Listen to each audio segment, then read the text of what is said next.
Ang sinasabi ni Senator Chis Escudero at ni Senator Grace po ay wala daw pirma. Sinasabi naman ng ibang mga kongresista, katulad ni Senator Congressman Umam at ni si Raul Lu Manuel, merong pirma at may mga blanco. Ang daming sinungaling, no?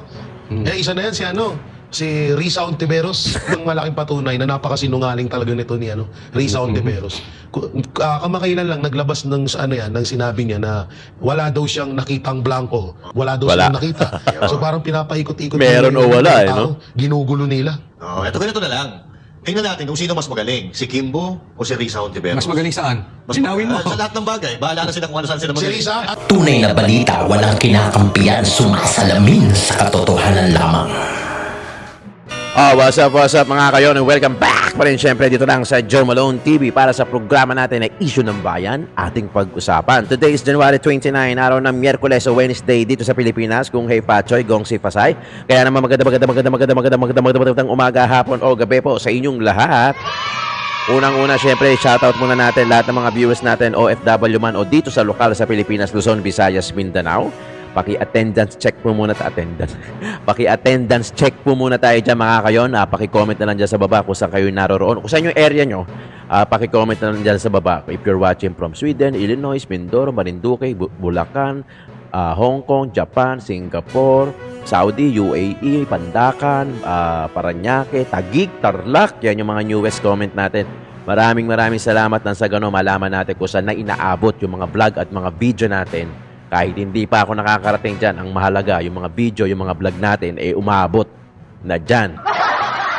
Maraming salamat, na-appreciate ko yung mga bawat comment nyo. Sana wag din kayong mag-skip ng ads bilang suporta nyo sa mga content creator na tulad namin, tulad ko, at pati na rin sa mga bago dyan. Pwede naman kayong mag-like, share, at mag-subscribe na rin at i-click nyo na rin yung notification bell para lagi kayong updated sa mga videos na ina-upload natin araw-araw. Kay Sir Franklin Porog, maraming salamat sa pag-join ng membership natin. Meron din tayong join membership dyan para next month, sa susunod na darating na mga buwan, magkakaroon tayo ng mga exclusive na mga video para doon sa mga member natin o sila yung unang makakapanood dahil campaign period na sa Feb, sa mga senatorial, tapos campaign period na sa March sa mga lokal naman.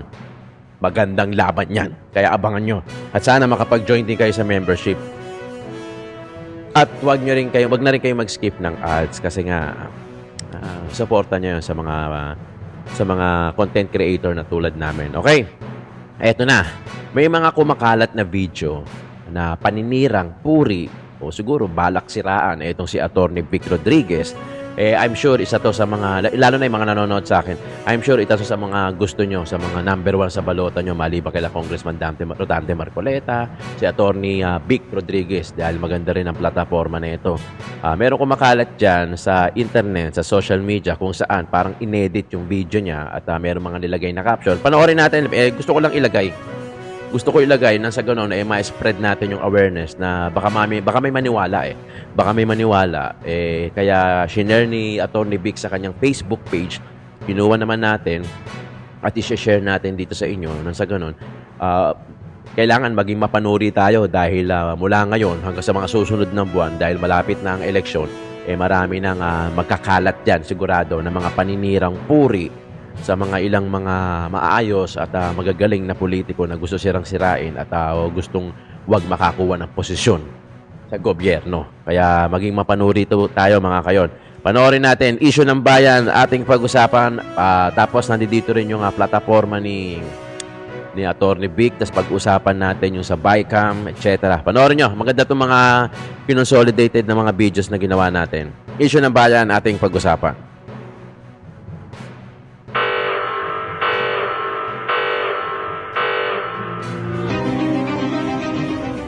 Walang pakundangan ang paglabag sa karapatang pantao, korupsyon at talamak na pagnanakaw sa gobyerno. Dapat natin itong palagan at sama-samang labanan. Hanapin din natin ang bilyong-bilyong pisong ninanakaw sa gobyerno, partikular na ang 500 bilyong pisong higit kumulang na flood control funds. Protektahan din natin si Vice President Inday Sara Yun ang hindi nila sinama. dahil narinig po ninyo sa akin at uulitin ko, kanilang i-impeach at tatanggalin bilang pangalawang Pangulo si Vice President Inday Sara Duterte. Atin pong protektahan ang mandatong ibinigay sa kanya ng 32 million Filipinos. Yan na yung inumit. Maging maisog. Yun na yung inumit, no, yung mga last part kasi binanggit nyo rin na protektahan si BP Inday Sara. Yun yung tinanggal. So parang sa slice video o yung edited na video na may malicious na content, parang sinasabi na tanggalin, no, i-impeach si BP Sara. So ganun, ang galing, di ba? Ang galing. So dapat maging aware tayo dyan. Meron namang mga badge sa Facebook. Kaso yung iba hindi talaga no. Although sa atin, alam na natin how to identify. Kaya nga ito yung purpose ng isa rin sa purpose ng video natin para ma-spread natin yung awareness na alam mo yon, marami talagang gagawa niyan kasi election Iba diyan bayad talaga, 'di ba? Hindi naman nila gagawin ng katarantaduhan yan. Hindi naman nila gagawin ng libre yan. Syempre bayad diyan, 'di ba? O dahil pagka bayad diyan at least gagawin nila, tatrabahuhin nila yan. Nakakita pa nila yun, tapos in-slice o inumit nila yung part na sinasabi ni Atty. Vic Rodriguez na protektahan si BP Inday Sara sa mga planong pagtanggal sa kanya. Although yung video na yon, para noon pa yon, pero ano mo yun, nirepurpose, tinanggal yung mga pangalan, tapos pinalit yung words na corruption, di ba? Nangyayari talaga yan dahil lalo na ngayon election. Mangyayari yan at marami pang lalabas na mga ganyan. Kaya maging mapanuri, i-identify o hanapin nyo yung mga official na mga pages na mga politiko na yan at doon lang kayo manood. O kaya sa mga dekalidad na mga content creator, dekalidad na mga political vlogger, kung gusto nyo na ako isama dyan, okay na, pasalamat po at nang sa ganun, hindi tayo maligaw, di ba? Hindi tayo, alam mo yun, hindi natin na-absorb yung fake news tapos ipapasa natin, fake news pala yung napasa natin. Okay? O ito yung isa sa mga plataforma, mga plataforma ni Atty. Vic at kung bakit kailangan na siyang iboto. I'm sure marami dyan sa inyo na gustong-gusto si Atty. Vic, si Atty. Rodante Marcoleta, nilalatag natin sa inyo yan, nang sa ganun, makita nyo rin yung kanilang mga plataforma. Ito na, Atty. Vic. Dapat ako sa inyong boto sa Senado dahil unahin natin si Atty. Vic Rodriguez. 2 minuto po para sa inyong closing statement. Karapat-dapat ako sapagkat ako'y Pilipino, abogado, maisog. Tinanggap ko po ang hamon ng hakbang na maisog na pamunuan, ang hakbang na maisog at ang tunay at maisog na oposisyon.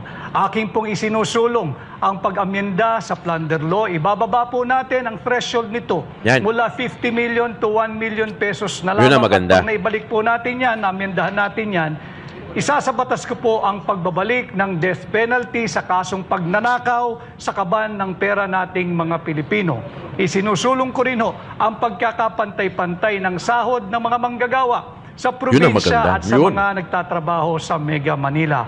At babantayan ko bilang tunay at maisog na oposisyon ang ating taunang budget nang hindi na muling maulit pa itong napaka-anomalyang Bicameral Conference Committee report na naging basihan at pundasyon ng General Appropriations Bill at napirmahan at ngayon ay isa ng ganap na batas. At unconstitutional man ito hanggat hindi ito isinasantabi ng Korte Suprema, ito po ang ating gagamiting budget for 2025. Ngayon pong 2025, pumili po kayo ng bago at kung sa tingin po ninyo ako ay pasado sa inyong pagsusukat, pagtitimbang Pasado ka, Tony. at pagkikilatis, nakikiusap po akong ikampanya ninyo ako sa inyong pamilya, kamag-anak, kaibigan, kapitbahay at sa lahat ng Pilipino saan mang panig ng mundo at pahiramin ng inyong mandato bilang senador ninyo ngayong darating na May 12, 2025. Muli po,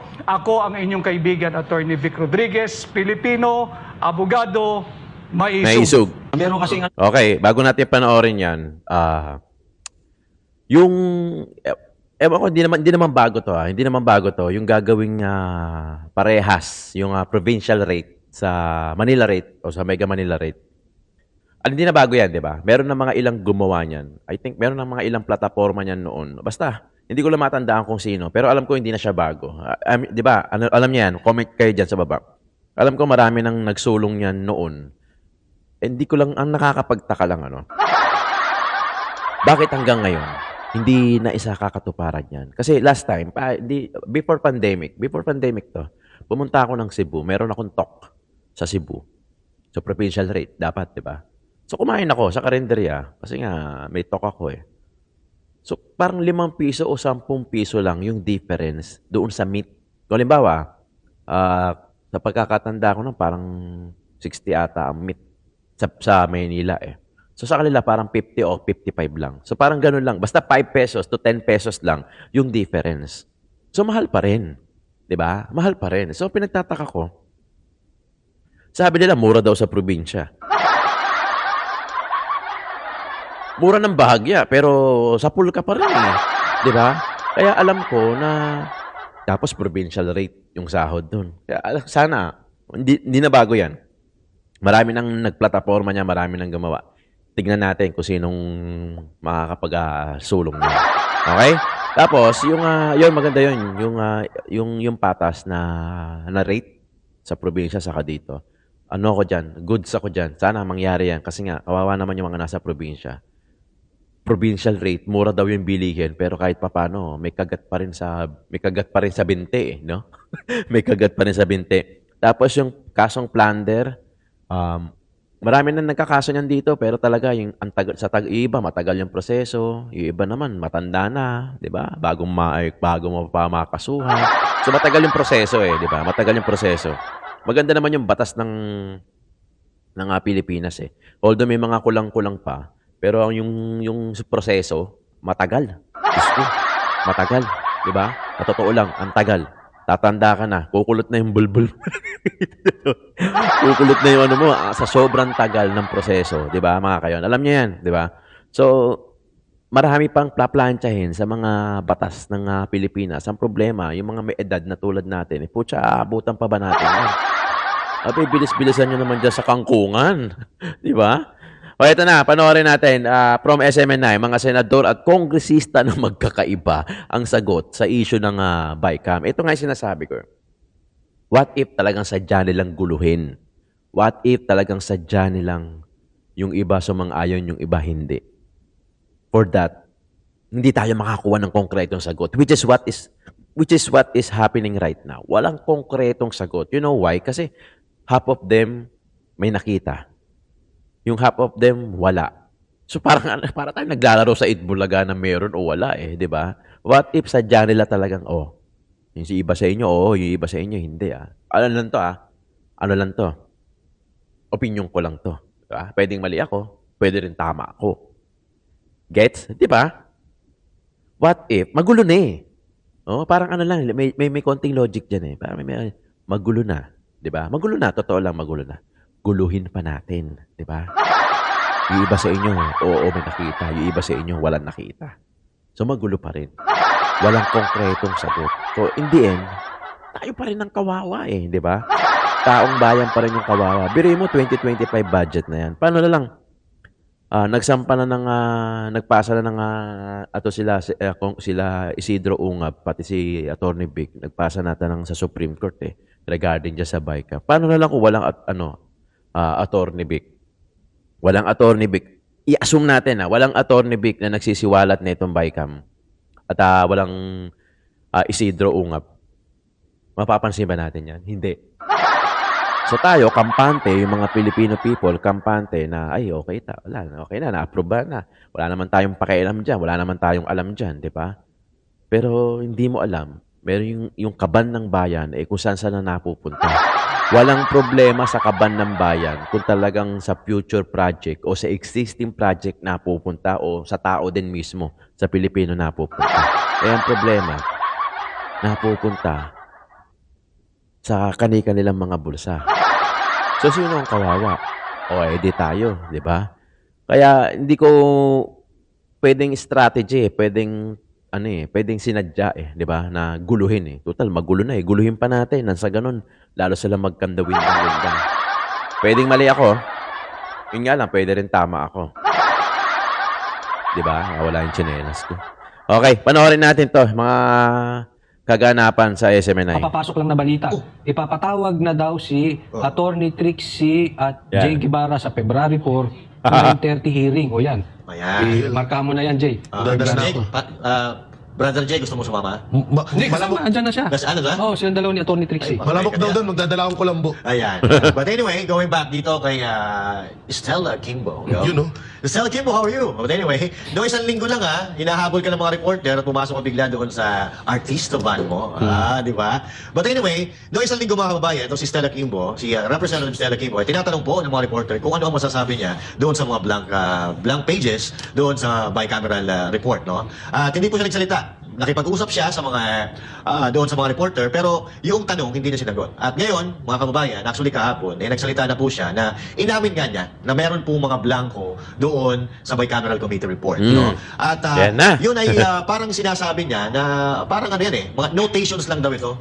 Kumbaga, hindi pa ito yung final. Bicam report yun ang pagbabasehan noong pipirmahan ng Pangulo. No? Yun ang aamyandahan, yun ay ratify, tapos yun ang pipirmahan ng mga ng Pangulo. Pero nakakatawa dito mga partner. Hindi ko alam kung nag-uusap-usap sila.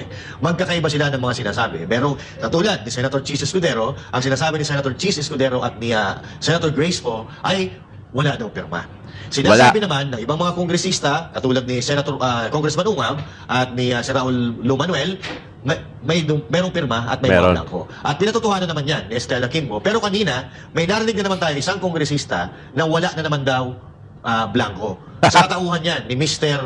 Chua, na representante ng Maynila. So ngayon, hindi natin malaman kung sino-sino ba ang nagsasabi sa kanilang katotohanan. Naglalabo-labo na See? Dito, sa May mga logic behavior yan. nila, mga kapatid, mga behavior nila, halatang-halata na meron talaga silang itinatago. Kasi kung wala silang itinatago at pare-parehas yung nakita nilang papel, magkakatugma-tugma sila ng mga sasabihin. Kaya ang problema, hindi sila nagkakatugma-tugma mga partner. So ibig sabihin dito, Sadyang ang ginulo Sadyang ang ginulo para talagang hindi natin makakuha yung konkretong sagot. Pwede, di ba? Pwede. Aminin nyo man o hindi, pwedeng tama yung sinasabi ko What if, sa akin lang to, opinion ko lang, ha?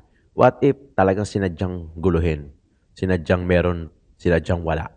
mga kanilang opinion at ako balita ko katulad ng kunuwento ni Banakbay medyo nagkakaroon ng konting iringan dyan sa Kongreso na Ayan di ba na. itong si Sandro Marcos siya yung nagtanggal kay Saldico bilang APRO chairman at ipinalit niya ni Sandro Marcos itong Si Stella Kimbo. So medyo nagkakaroon ata ng tampuhan at mga inggit-inggitan si Luzan. So nagkakaroon ng dalawang paksyon, Martin Romualdez at Sandro Marcos. So nagsisimula na sila. O may dudugtong ba kayo doon mga partner? Oo, sa dyan sa kay Bicam issue na yan, no. Ang daming nagpatunay ng daming sinungaling, no? Isa na yan si Risa Ontiveros. Wala rin kasi Paduano, nag-explain ka. Sino? Ang hirap kasi sa inyo. Ito, acting. Oo. Ang hirap kasi sa inyo, ang hilig nyo makisawsaw. Wala naman pala kayo alam. Ito yung ginawa ni Ikaw yung si J. Guevara. Hindi, ang gwapo mo, coach Si Paduano na lang yung kaharap ko. Nadidistract ako sa iyo Pinahilap ka. Iba yung kay Paduano nagmumugtong yung galit ko dun So dito tayo papunta Ito isang malaking patunay na napakasinungaling talaga nito ni Risa Ontiveros. Kamakailan lang naglabas ng ng sinabi niya na wala daw siyang nakitang blanco kahit hindi daw siya pumirma. Akalain mo yun, hindi ka na nga pumirma, umepal ka pa, 'di ba? So dito natin na talagang napakasinungaling nitong senator na to. Idugtong na rin natin dito yung ginawa niya kay pastor, no. So isa talaga na talagang hindi ka panipaniwalang mga paratang, no. At dito natin mapagtatanto na talagang hindi talaga dapat paniwalaan to. O puro lang talaga drama, puro lang talaga paninira ang laging nasa utak nitong senador na to, senadorang to. No? Kasi biruin mo yung ginawa nila kay pastor, lahat naman yun, halos yung mga kaso doon, puro naman hanggang ngayon, wala nga silang hindi nga nila mapatunayan, hindi nila maiano sa kung totoo man yun, di ba? At lahat naman yun, gawa-gawa lang nila. So ngayon, tingnan nyo, sa kakaano nga nito ni Risa Ontiveros, talagang grabe, sobrang napaka, ba't ba kasi nanalo to, no? Hirap kasi kay BP Sara, tinulungan kasi ito tinulungan kasi ng mga Duterte to, kaya nanalo to pero ngayon, talagang nasusupalpal kayo dyan sa Bicam na yan, biruin nyo. Sino papaniwalaan namin ang tanong? Si Risa Ontiveros, si Chis Escudero at Grace po, o si Manuel at Kimbo. Kasi sabi nila, meron daw talaga Oo. Nga lang, may mga kababalaghan na ginawa silang alibay doon sa Bicam na yun. Itong kabilang panig naman sinasabi, wala daw silang nakita. So parang pinapaikot-ikot Meron o wala, ginugulo nila. Ito ganito na lang. Tingnan natin kung sino mas magaling, si Kimbo o si Risa Hontiveros. Mas magaling saan? Sinawin mo. Sa lahat ng bagay, bahala na sila kung ano saan sila Si magaling. Risa, asa Oo. magsinungaling. Oo. Siguro parang mas the best pa rin sa akin si Risa. Si Risa pa? Oo, Kung kung magsinungaling. sa magsinungaling, mas grabe si Risa. Basag eh. Magpaligsahan na kayo para malaman natin kung sino ang nagsasabi ng totoo. Si Risa Hontiveros o si Stella Kimbo. Magsabi Pero ano mo ha, partner, masingit ko lang, ang ganda nung sinabi ni Jay. Ah. Ang ganda sinabi niya na, masana yung credibility ni ano dito, ni Risa. Isipin mo, parang pinagtanggol ni Kimbo si Pastor Kibuloy. Kasi nilabas niya yung kasinungalingan Ni Risa Hontiveros. Oo. So kung nagsisinungaling si Risa, anong aasahan mo sa mga bintang ni Risa kay Pastor Kibuloy? Yan. O, diba? Kahit nananahimik si Pastor, kaya mo pagka ikaw ay nasa tama at ikaw ay pinagchichismisan, alam mo panlaban sa chismis, relax ka lang. Yan. Relax ka lang kasi lalabas sa future. Ang Time will reveal yung katotohanan. Makikita nila yung nagpapakalat ng chismis, demonyita. yun. At dito, na-justify dito yung kasinungalingan ni Risa Hontiveros. But anyway, alam niyo kung bakit sila nagkakagulo-gulo? Aba, eto na kasi. Dumulog na Ayan na. sa Korte Suprema ang ilang personalidad para ipatawa at walang bisa ang 2025 national budget. Hanggang sa punto na bumabasa at Kakautal-utal, oh. nagdedepensa o kahit No? wala sa mga plenary interpellations, marami-rami akong in-interpellate ng mga budget ng ibang mga department at ahensya, hindi yung mga sponsor ko na mga budget. Hanggang sa huling BICAM Kakanda utal-utal, no? meeting nga na dinaluhan ko, wala akong nakita doon sa working wala. drafts na tinatrabaho namin na blank lines. Batay sa lahat ng mga personal knowledge ko dyan, hindi ko masasabing meron akong nakitang kahit isang blank line Nakaw! dun sa GAA na ipinasa ng Kongreso ng ating Republika. Mahirap din namang sabihing ipawalang bisa ang GAA ng 2025 dahil ang implikasyon niyan ay magkakaroon lamang tayo ng reenacted budget na laging hindi yan ideal situation para sa kahit anumang gobyerno. Pero napakaseryoso ng ganitong issue at mga tanong. Talagang seryoso yan. Diyos ko naman, may budget ng 2025 ng bansa Na yan sa eh. kabila ng mga paliwanag ay patuloy na nire-raise. So katulad ng iniintay ko yung sinabi ng mga advocates groups at kritiko na ihahablan nila kami ang Kongreso Yan. sa Korte Suprema dahil sa tingin nila may mga unconstitutional na aspeto ng Yan GAA na. 2025. Iniintay ko rin na maklaro talaga itong issue, na seryosong issue, concern na nire-raise na merong daw blank lines sa GAA. Pakita natin ito sila Attorney Vic saka sila Isidro Ungab na nagpasa na nga ng, sa Supreme Court para dyan sa budget 2025 na yan. Ito yan. Oh. May watermark pa yan ng akbang ng maisog. Yan. May mga totoo naman, oh, 'di ba? May mga blanco, may pirma, 'di ba? So yan. Yan. Imagine niyo na lang kung wala si Attorney Vic. Kung wala si Attorney Vic, wala si Isidro Ungab, sino na? Paano na natin malalaman yan? So, wala talaga tayong kaalam-alam. Hindi nga nag-i-exist yan eh. Kundi lang maisisiwalat yan, hindi natin malalaman na ganyan na pala kaseryoso, kagrabe. Diba? Kundi dahil kaila ex-President Roa Duterte, biriin mo. Wala na sa posisyon na dapat nagpapahinga na lang. Pero still, meron siyang care sa Filipino people at pinakialaman nila. Paano na lang kung wala si Congressman Isidro Ungab, si Attorney Vic Rodriguez, pati na si ex-President Roa Duterte? Kung hindi nila pinadcast yan, binlag yan, alam ba natin hanggang ngayon? Wala. Lusot na sila eh. Lusot na.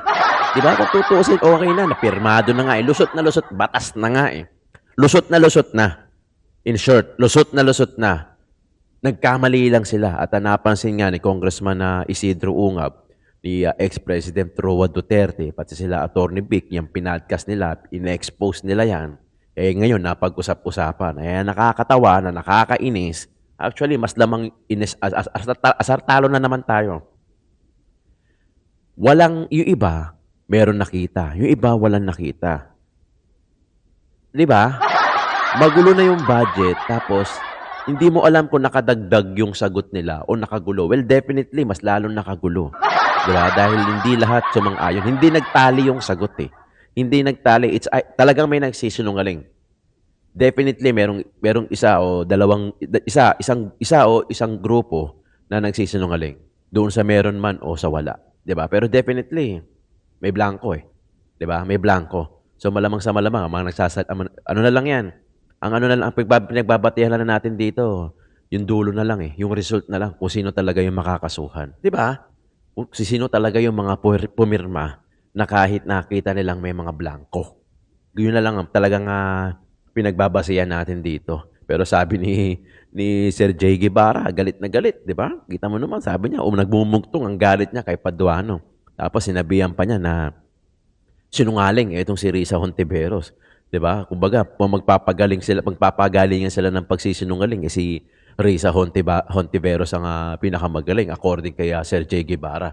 Sila na yan mga anchor, mga news anchor, mga political vlogger, at the same time, tapos mga nasa mainstream media din. No? So tayo naman, sila mga expert naman, tayo naman, kino-consolidate natin yung video, tapos syempre, ano pa rin tayo under observation pa rin, kino-obserbahan pa rin natin. Kumbaga, binubuo pa rin natin yung mga puzzle of pieces ng malaman natin kung ano yung malaking picture na yan. So nandoon pa rin tayo sa part na yan, pero syempre sila, alam na nila yan, kasi nandoon sila sa line na yun Nandoon sila sa level na yun. Tayo, andi dito sa level, kumbaga wala pa tayo, hindi pa tayo nakakangat. Pero sila, nagkakakitaan na yan, nagkakaramdaman na yan, nakikita nila kung sino yung nagsisinungaling. Diba? Kaya siguro, nasasabi nila yung mga word na yon. Kasi may basis na siguro sila. Unlike sa atin, tayong mga manonood, mga observer, hanggang dito pa lang tayo. Kumbaga, nandoon pa lang tayo sa pagtitipon-tipon ng ebidensya.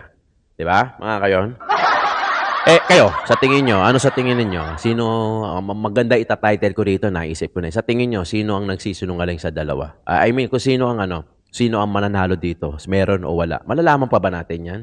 Di ba sinasabi ni Risa Hontiveros, parang imposible na nga daw na magkaroon pa na reenacted na budget.